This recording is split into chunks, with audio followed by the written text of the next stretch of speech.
কারণ পাকিস্তানি হানাদার বাহিনী আর রাজাকার বাহিনী যেভাবে এদেশের অত্যাচার করেছে, আমার খুব দুঃখ লাগে কালকে যখন শুনি রোকেয়া হলে ছাত্রীরাও বলে তারা রাজাকার। তারা কি জানে ৭১ সালে ২৫শে মার্চ কি ঘটেছিল? সেখানে ৩০০ মেয়েকে হত্যা করেছিল, ৪০ জন মেয়েকে রেপ করেছিল এবং এদের ধরে নিয়ে পাকিস্তানি ক্যাম্পে নিয়ে গিয়েছিল। সেই ক্যাম্পে কি অবস্থায় ছিল?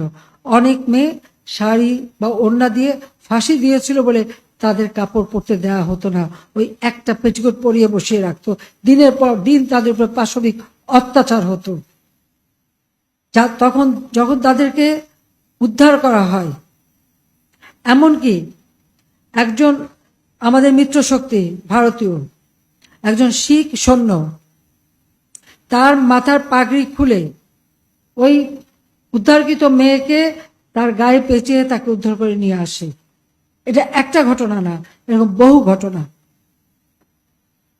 আমাদের মেয়েরা বসে থাকতো না, তারাও কিন্তু কাজ করতো।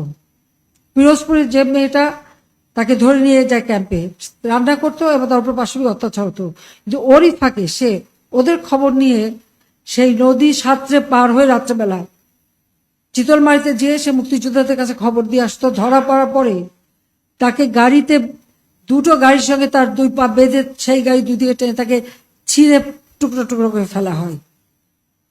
এসব অত্যাচার, রাস্তায় রাস্তায় লাশ পড়ে থাকে, এরা দেখেনি, তাই নিজেদের রাজাকার বলতে তাদের লজ্জা হয় না। হ্যাঁ, আমাদের গেরিলা যুদ্ধ হয়েছে, এখানে কেউ শান্তি কমিটিতে, কেউ রাজার কমিটিতে ছিল, কিন্তু অনেকে মানুষের ক্ষতি করেনি। কিন্তু যে বাহিনীগুলি তারা তৈরি করেছিল, তাদের হাতে অস্ত্র দিয়েছিল এবং তাদেরকে দিয়ে মানুষের ক্ষতি করত, অত্যাচার করত এবং লুটপাট করত, গণহত্যা চালাতো। তাদের বিরুদ্ধেই আমরা ব্যবস্থা নিয়েছি, তাদেরকে বিচার করে তাদের ফাঁসি, অনেকের ফাঁসিও দিয়েছি। তাদের বিচার করে এই যারা তাদের দ্বারা নির্যাতিত, তারা ন্যায় বিচার পেয়েছে।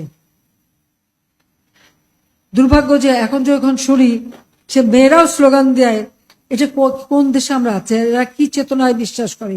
কি শিক্ষা তারা নিল? কি তারা শিখলো? সেটাই আমার এখন প্রশ্ন। যে মুক্তিযুদ্ধ আমাদের গর্বের, জাতির পিতার একটি ডাকে এদেশের মানুষ ঘর বাড়ি পরিবার পরিজন সবকিছু ছেড়ে দিয়ে রণক্ষেত্রে চলে গেছে, জীবনের মায়া ত্যাগ করে যুদ্ধ করে বিজয় এনে দিয়েছে।